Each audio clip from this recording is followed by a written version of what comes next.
Sława everyone, Sława Bogom, and welcome in the 5th episode of the 3rd season of Searching for the Slavic Soul. If you listened to the previous episodes, you know that in the 3rd season of Searching for the Slavic Soul, I am summarizing the absolutely monumental ethnographical work on Slavic spiritual culture, namely the 2 volumes of Spiritual Culture of the Slavs by Kazimierz Moszyński. There is some caveats to what I'm about to say in this episode, but I just can't be bothered to go through them, so I'll put them in the notes of this episode instead of saying the same thing for the 5th time. Today we are starting the 2nd section of the 1st tome of Kultura Duchowa. The 2nd section is titled Religious Life of the Slavs, obviously, and it deals with anything that's related to beliefs, as opposed to the knowledge with which we have dealt in the first 4 episodes of the season. The pages summarized today are pages 231 to 265, which is the whole chapter 7. The chapter is titled Cult, which is called, and the chapter deals with prayers, sacrifice, and cult-related rituals.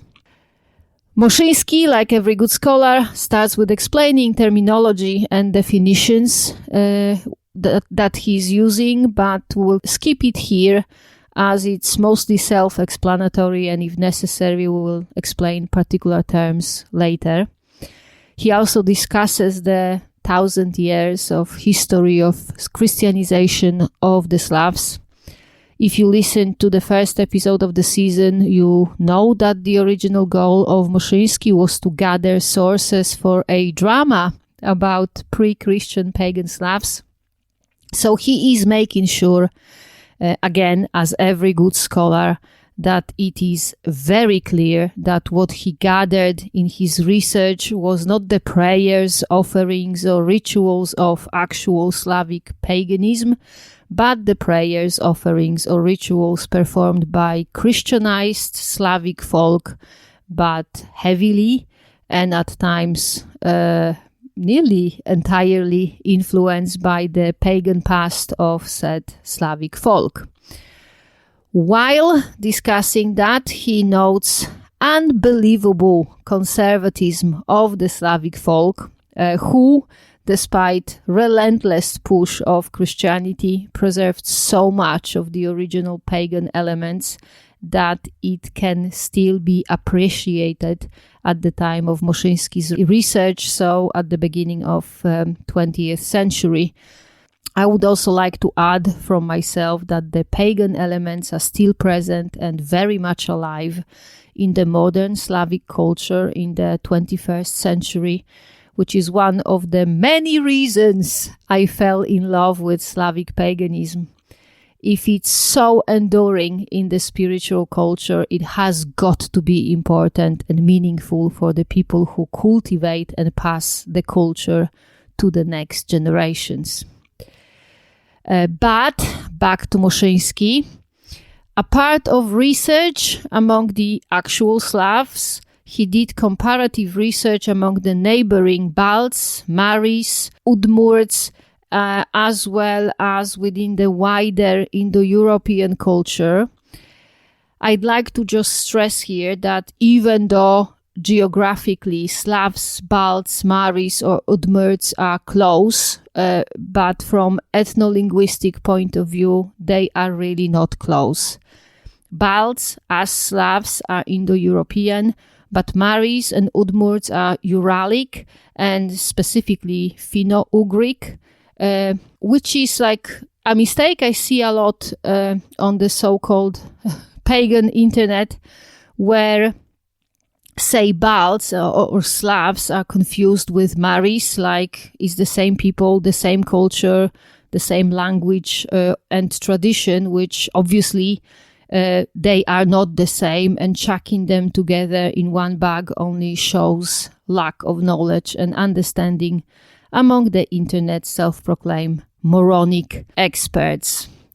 Moszyński stresses, and I will stress it here as well, so there is absolutely no confusion, the comparative research is not used as the basis of reconstruction of anything, but as a way to visualize or get the feel of how things could have looked among the pre-Christian Slavs, and only in the context of what we know for sure.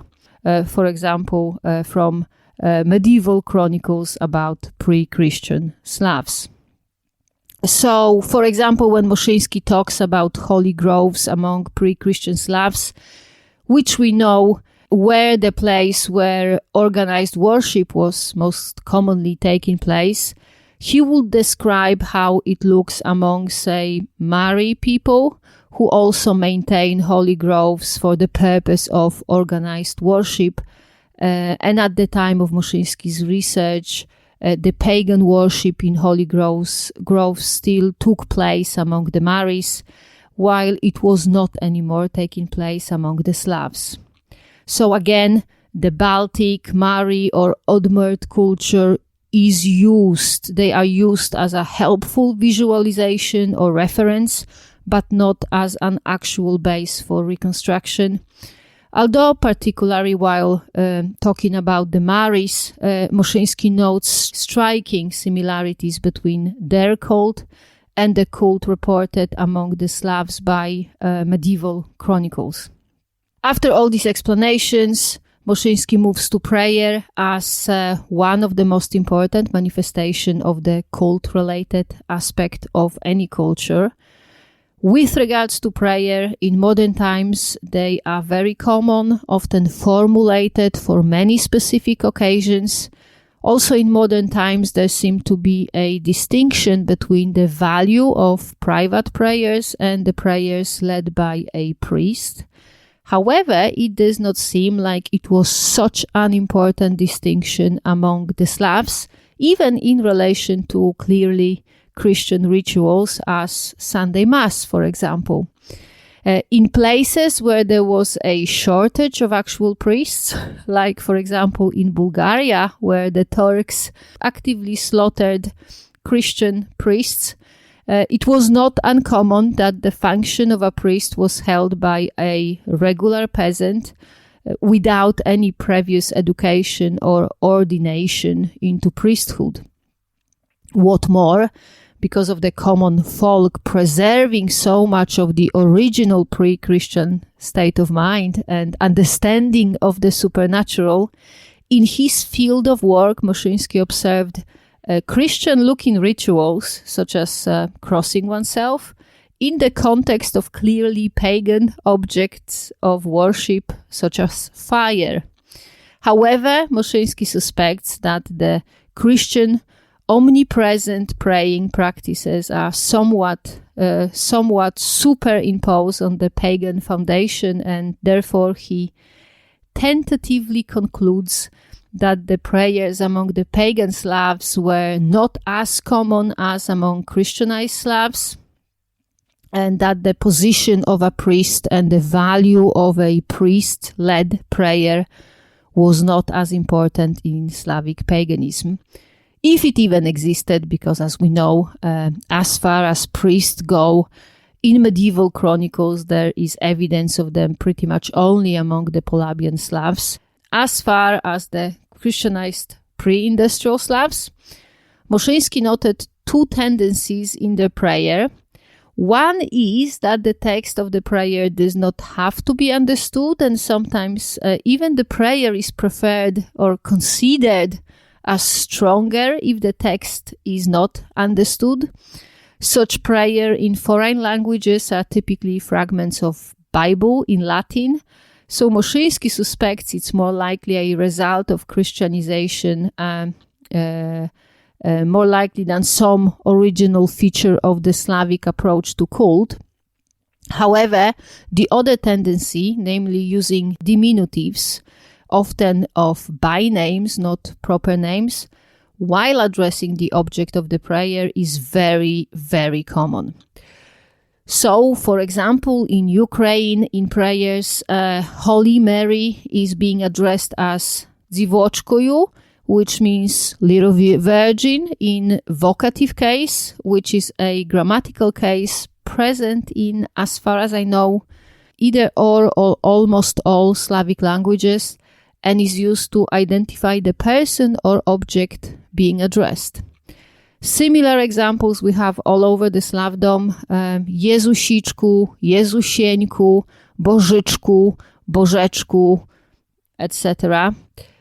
This trend is so common that contemporary to Moszyński Slavic scholar Alexander Bruckner even postulated that the name Swarożyc is not the name of a son of Swarog, but the Swarog himself being addressed in diminutive. Also, it seems that the prayer itself was commonly used to address all the supernatural beings, not only the divine ones.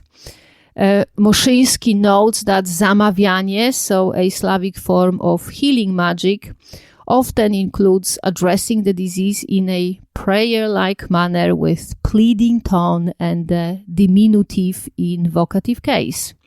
He gives an example of such zamawianie performed by Achata Suchryeva from the village of Dereszewicz by Pripyat River, where the disease treated by zamawianie was addressed as Zołotniczku, its clearly diminutive form in vocative case. Moszyński gives a few examples of prayers, but he does mention that he will be discussing both prayers and zamawianie at length in the chapter about literature, so we will get to it too. I'm thinking maybe at some point next year. However, what's important to note is how Slavs prayed and for what. Pretty much all the prayers said in Slavic languages and recorded by Moszyński were not the standard Christian prayers, but you would call them nowadays authentic, coming from the heart prayers, such as the prayer before the first plowing that was recorded as God be with us. Obviously, that was in Polish. I just translated it to English.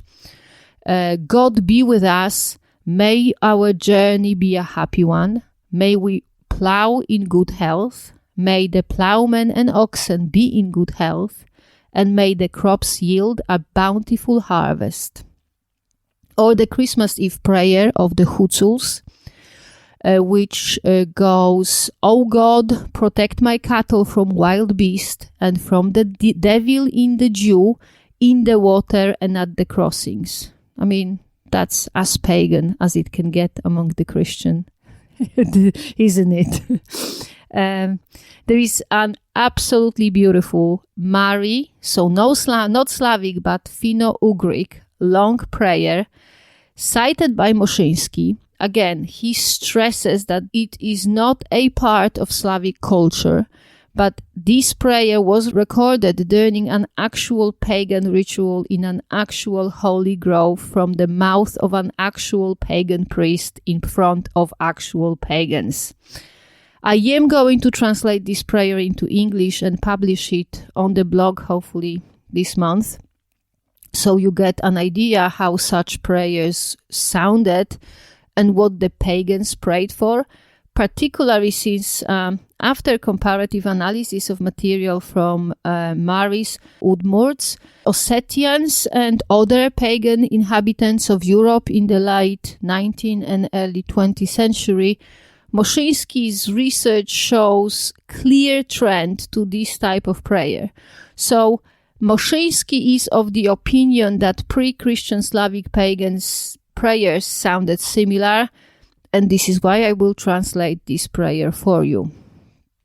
So, that's the prayers done, and let's now move to the sacrifices. And I am going to consistently use the word sacrifice instead of offering, since if you listen to the first season of Searching for the Slavic Soul, you know that Slavs did not offer anything to gods, but they just sacrificed it. Everything that was given to the gods during any sort of religious ritual was literally sacrificed. It was destroyed, it was burned, drowned, dug into the ground, or eaten by the participants of the ritual. Its value was destroyed, it was given away, so sacrificed, not offered. And if you did not listen to the first season, I'm going to link to the episode in which I talked about it, so you can catch up. And of course, that was my comment, not Moszyński. And now I'm getting back to Moszyński. It's kind of typically assumed that sacrifices given to gods are just a natural part of religion and that they stem from religion, but really their origin is in the institution of exchanging gifts that exist as long as humanity exists, and perhaps even a little bit longer.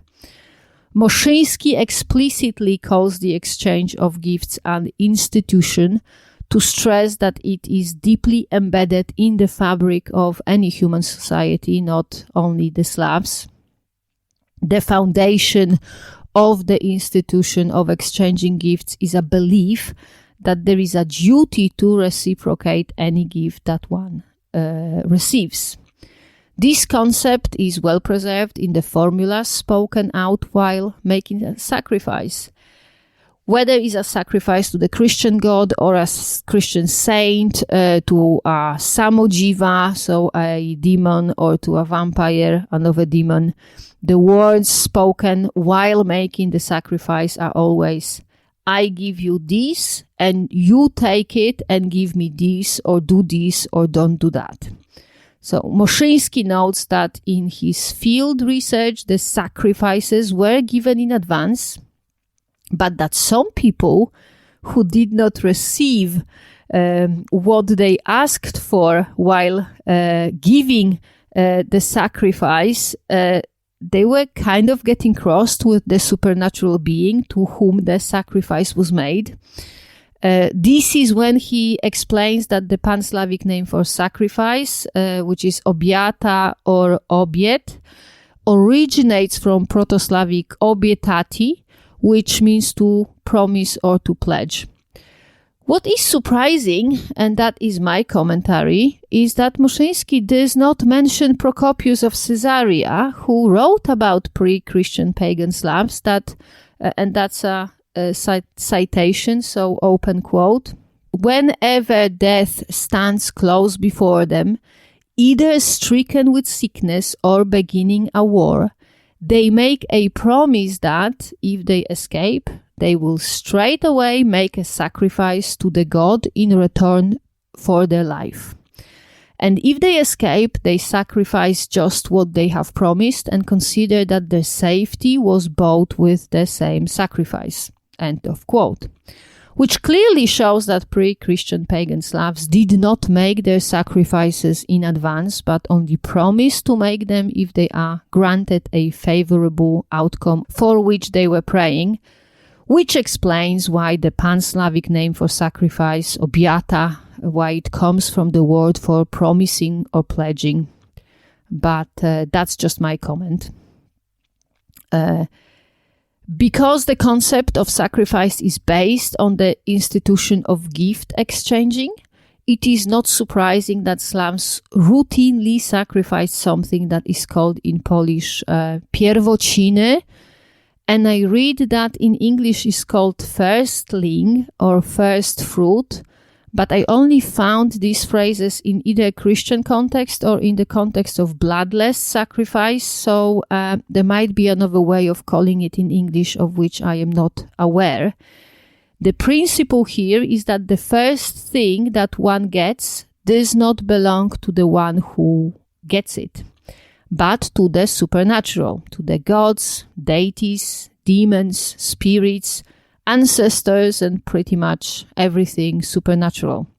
So if Slavs went to pick berries in the forest, they always left for the forest the first handful or so of berries they picked. The first seeds collected at harvest were always used to make bread or kutia for the ancestors. The animals slaughtered as a sacrifice were either from the firstborn or from an animal born by, for example, a sheep that first came out on the pasture in the spring or something like that. Because of the concept of the firstling belonging to the supernatural, among Serbo-Croats, there was a belief that the firstborn child rarely survives past childhood because he or she belongs to God.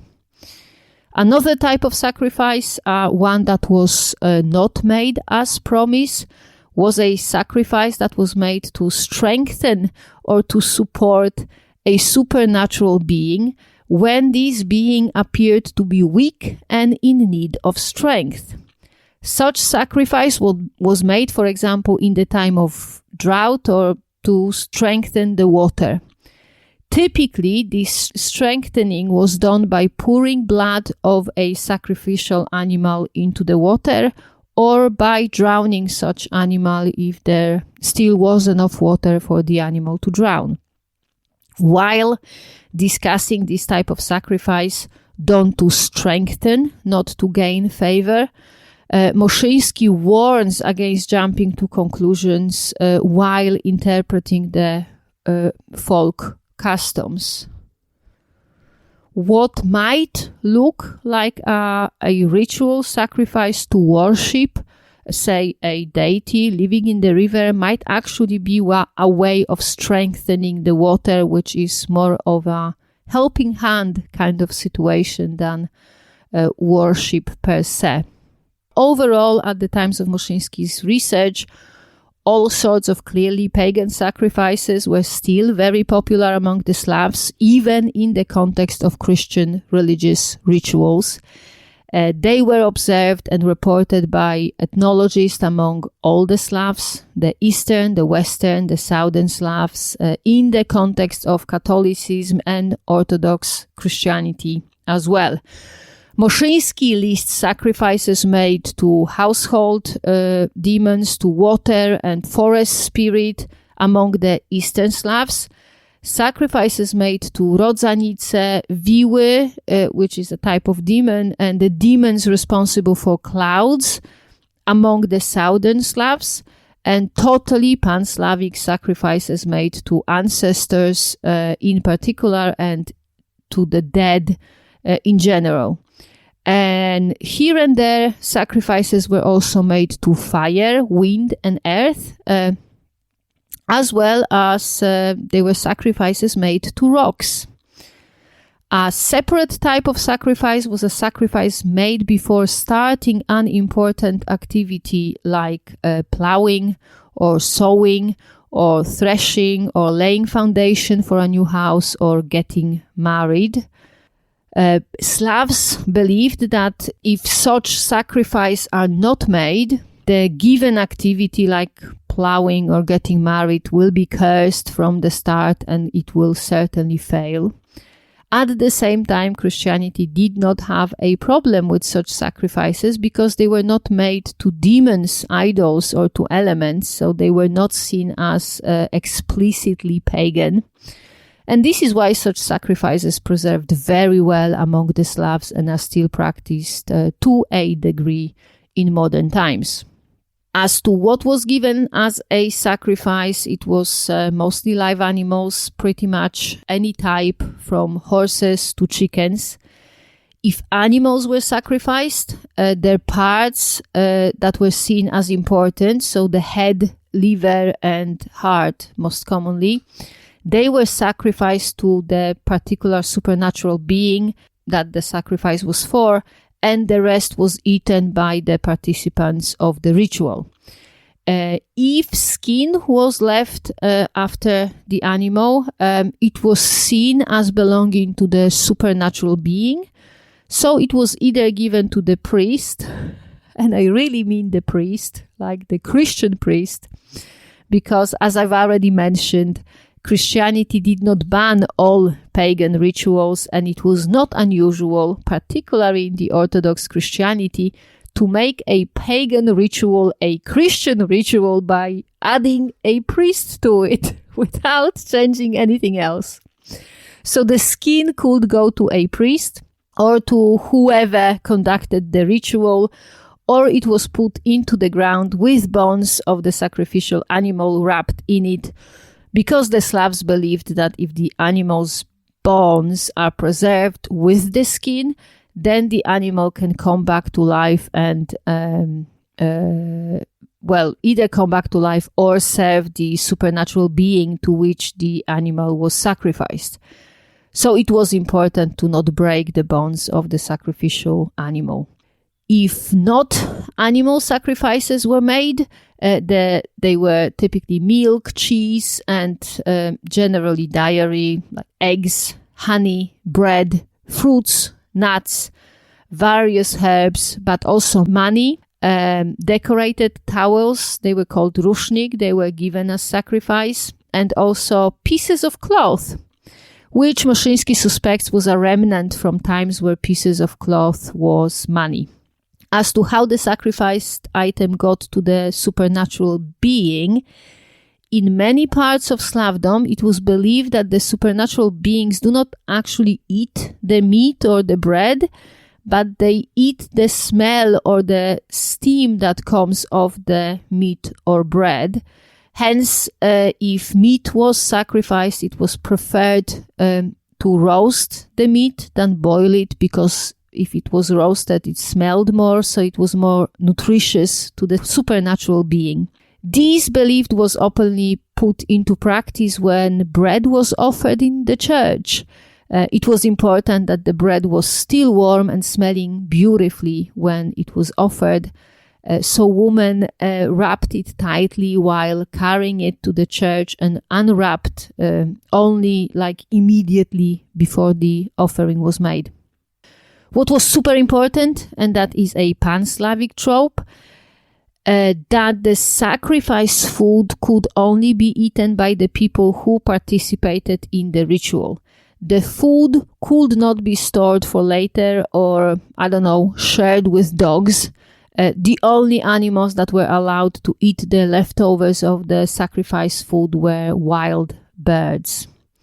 Some sacrifices were, we could call it, figurative, so made into the shape of either the thing for which the person who made the sacrifice asked, or in the shape of more traditional sacrificial animal. Such sacrifice would be bread in the shape of a child, which the woman who makes the sacrifice wants to have. This sort of sacrifice would be 100% exchange of gifts, because when the sacrifice was made, the words that were spoken were, "This is for you and give me yours. We ask of you what we give you."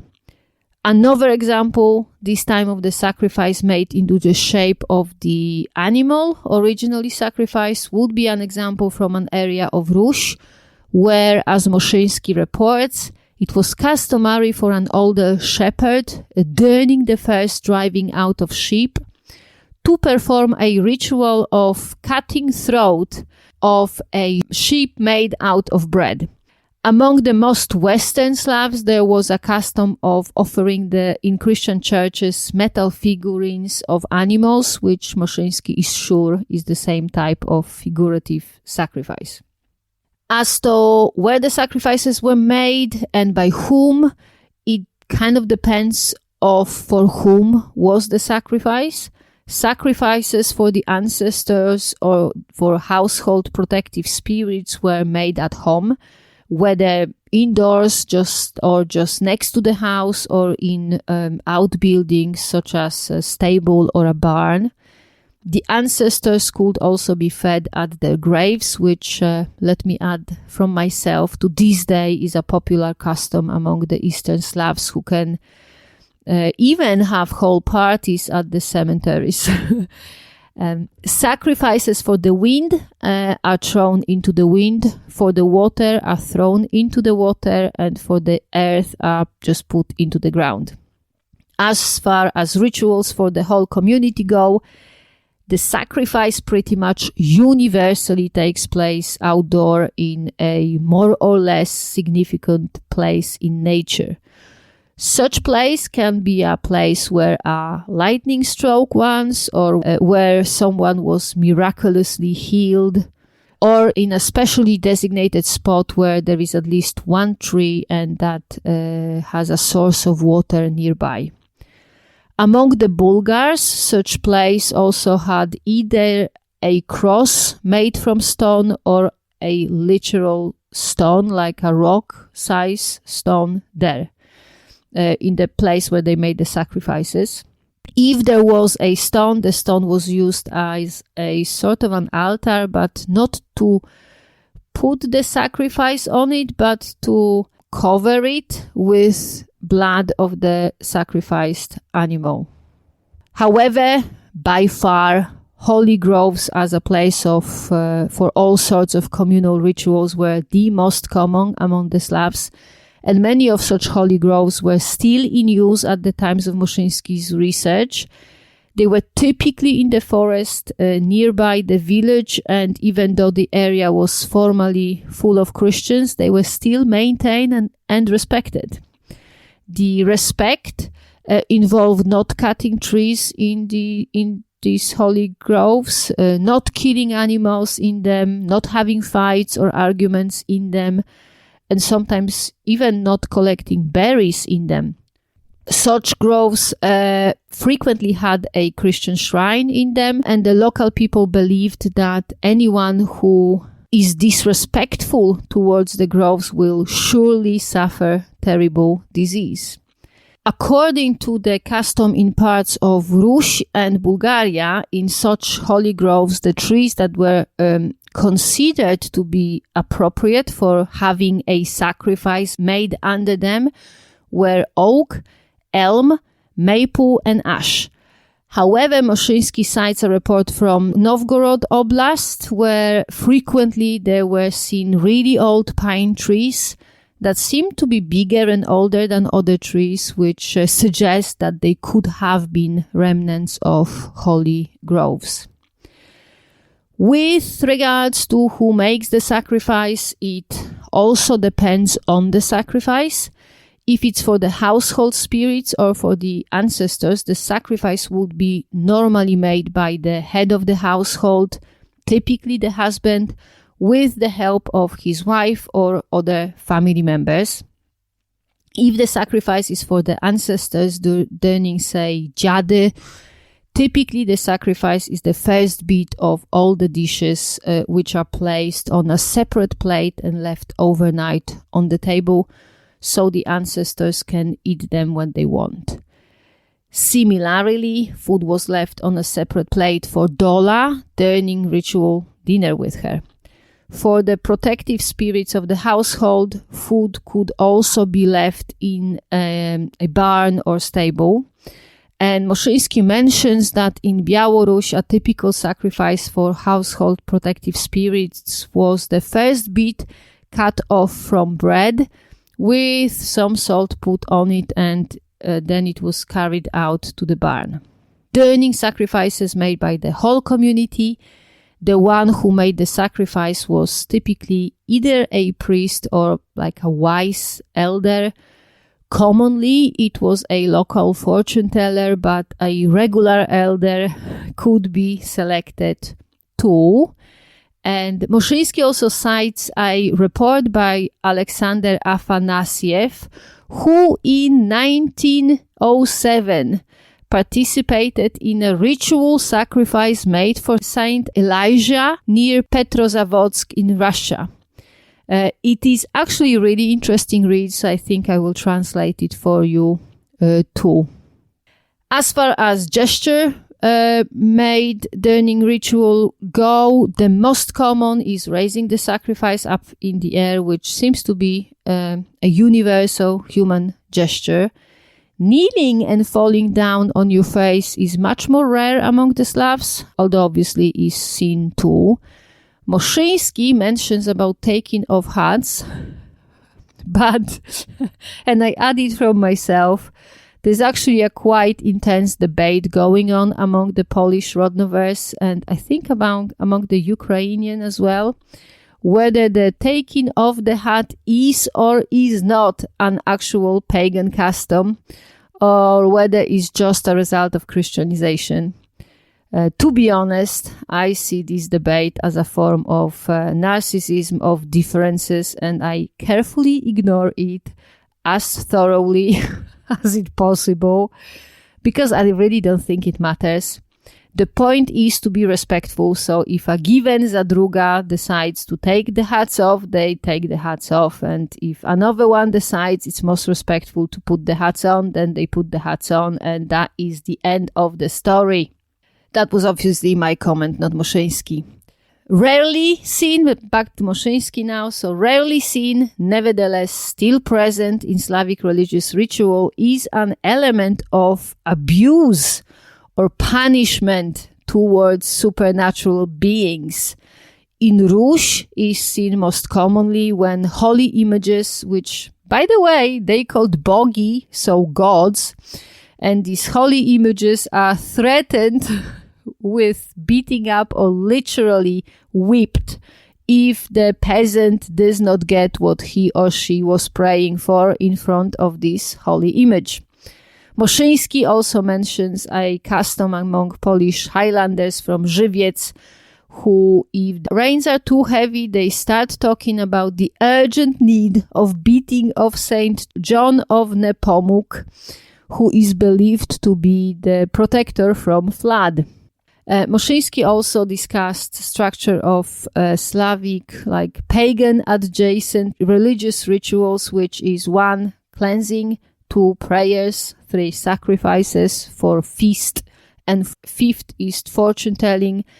But I talked about it at length in the episode 23 of season 1, so I will just link to that in the notes. And that is all as far as the summary of pages 230 to 265 go. I've actually managed to speak as long as I planned, which, may I say, is quite impressive, and I'm proud of myself. And before we end the episode, I'd like to highlight the most important, in my opinion, elements of the chapter on cult, namely the exclusive outdoor worship in pagan and pagan-inspired rituals of the Slavs. It's not only Moszyński. Pretty much all sources and all analysis of sources agree that there is zero positive evidence supporting the existence of indoor altars or indoor worship of gods in Slavic paganism.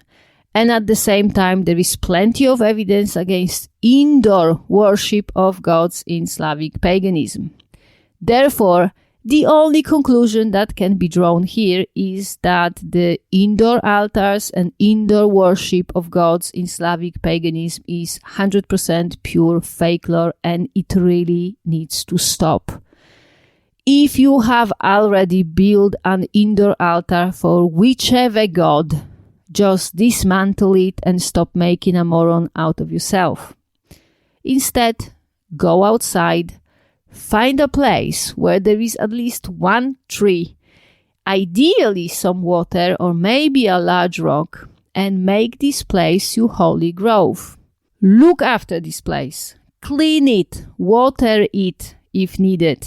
Leave there some sacrifice, perhaps on the branches of the tree, so the wild birds will get to it. Try to go there often and spend some time trying to connect with your ancestors, your pagan roots, and the divine. You don't have to pray, but try to be grateful for all the gifts you were given.